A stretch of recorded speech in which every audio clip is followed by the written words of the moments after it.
Dès lors que vous faites croire à quelqu'un qu'il est en danger de mort, vous en faites ce que vous voulez. Le moyen le plus immédiat pour capter l'attention des populations est de les effrayer. Nous sommes en guerre. C'est ainsi que nous sommes faits littéralement comme des animaux. Donc si vous voulez détourner l'attention du public du problème tels que la corruption du gouvernement ou la détérioration du système de santé ou du système éducatif, la meilleure chose à faire est de désigner un ennemi extérieur qui menace la survie de la nation et qui monopolise immédiatement toute l'attention. Il crée des personnes dangereuses et infectieuses qui n'ont pas reçu le vaccin Covid-19. Ces personnes sont dangereuses pour les autres et c'est ainsi qu'ils ont créé cette division entre les vaccinés et les non-vaccinés. C'est pourquoi très souvent, même dans une situation où il n'y a aucune menace réelle, les dirigeants fabriquent des menaces artificielles. Nous sommes en guerre. Puis finalement, nous ne pouvons pas mettre de côté la croissance de la population humaine. Parce que, vous savez, cela souligne tant d'autres problèmes. Ces choses dont nous parlons ne seraient pas un problème si la population était la même qu'il y a 500 ans. Si on n'agit pas très rapidement, on va au-devant d'une catastrophe extravagante. La question, combien d'êtres humains peuvent-ils vivre en même temps sur cette planète ? Il parle d'autoriser 500 millions de personnes à rester en vie. Nous connaîtrons une vague de vaccination forcée, fallacieusement présentée comme une vaccination volontaire. Le but est d'attaquer le système immunitaire de l'homme. Quand on envisage un génocide, il faut déployer de sacrées ressources pour éliminer 6 milliards de personnes. Beaucoup de gens ne savent pas que Gates et Fauci sont partenaires depuis des décennies et qu'ensemble, ils ont élaboré un puissant réseau mondial, comprenant des chefs d'État, des ministres de la Santé, des régulateurs internationaux de la santé, l'Organisation mondiale de la santé, la Banque mondiale, le Forum économique mondial, ainsi que des dirigeants clés de l'industrie financière et même des responsables militaires. Au total, ils financent 300 000 postes et ces médecins, administrateurs d'hôpitaux, responsables de la santé et urologues de recherche sont les fantassins de leur guerre pour soutenir des vaccins lucratifs. Notre fondation représente un peu plus de 10 milliards, mais nous pensons qu'il y a eu un retour sur investissement de 20 pour 1. Donc si on considère uniquement les avantages économiques, c'est un chiffre assez élevé par rapport à n'importe quoi d'autre. Donc des changements climatiques. Le monde, la planète, en a connu quantité. Il y a un phénomène que nous n'avons jamais connu. Jamais. C'est la pression démographique planétaire qui va nous amener, tenez-vous bien, à passer de 7 milliards d'habitants à 11 milliards et demi en 2100 demain matin. Voici un graphique qui montre la population mondiale totale au cours des 100 dernières années. Et à première vue, c'est un peu effrayant. Nous sommes passés de moins d'1 milliard d'habitants en 1800 à 3, 4, 5, 6 et 7,4 milliards en 2000. Et cela se produit plus rapidement aujourd'hui. Et pour ceux qui ne veulent pas se soumettre à eux, il y aura sanctions. Et la paix que nous obtiendrons de ceci est la paix du cimetière.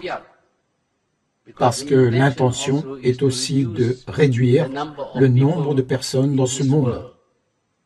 Au moment où le nouvel ordre mondial a été annoncé, la population de ce monde n'était que de 3 milliards. L'intention était de la réduire à 1 milliard. Maintenant, la population du monde est de 7 milliards. Il serait nécessaire de tuer des milliards de personnes, ou de les faire mourir de faim, ou de les empêcher d'enfanter, afin de réduire la population mondiale. Mais un choc démographique, comme celui que nous sommes en train de vivre, le monde ne l'a jamais connu. Jamais. Le monde compte aujourd'hui 6,8 milliards de personnes. On devrait atteindre les 9 milliards.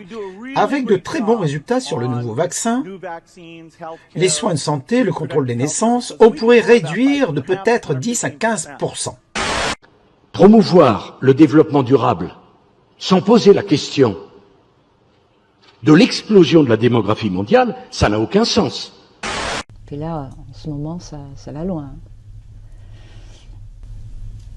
Si vous voulez qu'on parle de ce qu'on vit là aujourd'hui, moi, je veux pas, sur tout ce qui est plan Covid et tout ça, je ne suis pas spécialiste. Ok. Je vois qu'il y a des gens qui meurent, des gens vaccinés qui meurent, ça c'est ce qui m'alerte le plus.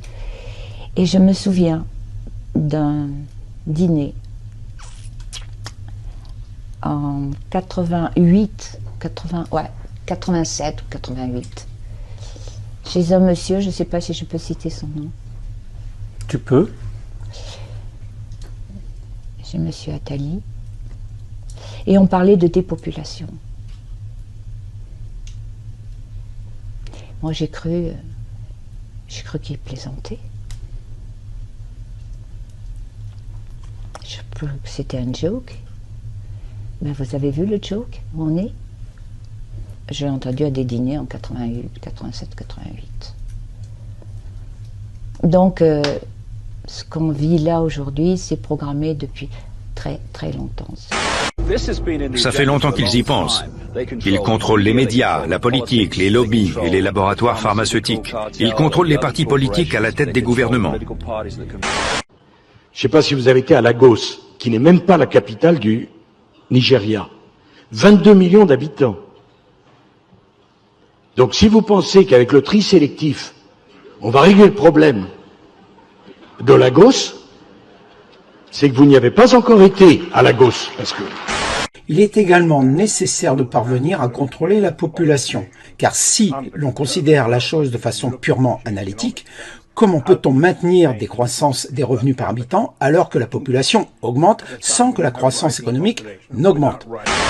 Maintenant, 11 milliards de personnes, c'est toujours beaucoup. Mais la bonne nouvelle est que plus vite nous améliorons la santé, plus vite la taille des familles diminue. Vous devez déséquilibrer le taux de mortalité et le taux de natalité. Il n'y a que deux façons de le faire. La première est de faire baisser le taux de natalité, l'autre est d'augmenter le taux de mortalité. Si nous ne limitons pas notre nombre par des moyens humains, le nombre sera limité par plus de famine et de pénurie. C'est en train d'atteindre les proportions de la peste. Aucune famille américaine intelligente et patriote ne devrait avoir plus de 2 enfants, de préférence un seul. Quiconque envisage d'avoir un 3e enfant devrait être affamé pendant une semaine. Alors devrions-nous avoir des politiques qui pénalisent les gens qui ont des enfants en trop dans un monde développé? Je pense donc que nous devrions au moins l'envisager. C'est là que les gens commencent à être nerveux en parlant de la surpopulation et des problèmes de population, parce qu'ils ont peur que je leur enlève le droit d'avoir des enfants. Est-ce que ça ne concerne que les États-Unis ou le monde entier? Le monde entier, bien sûr. Mais les médias américains ne nous disent pas la vérité de nos jours, car ils sont contrôlés par les Bilderbergers, ce réseau de riches individus qui ont d'autres projets pour le monde et qui croient au contrôle de la population. Avez-vous une idée de la capacité de charge de la Grande-Bretagne ou du monde dans son ensemble? Eh bien, pour la Grande-Bretagne, je dirais de 10 à 15 millions. Je pense que ce serait parfait. Je veux dire, ça le ferait encore très bien entre 20 et 25 millions. Je pense que c'est une absurdité totale alors que nous soyons confrontés à une île de 70 millions de personnes. Encore une fois, il me semble que la plus grande question qui se posera dans les prochaines décennies sur le plan économique et politique sera de savoir quoi faire de toutes ces personnes inutiles. En revanche, il reste la problématique de l'ennui, que faire avec ces gens et comment ils vont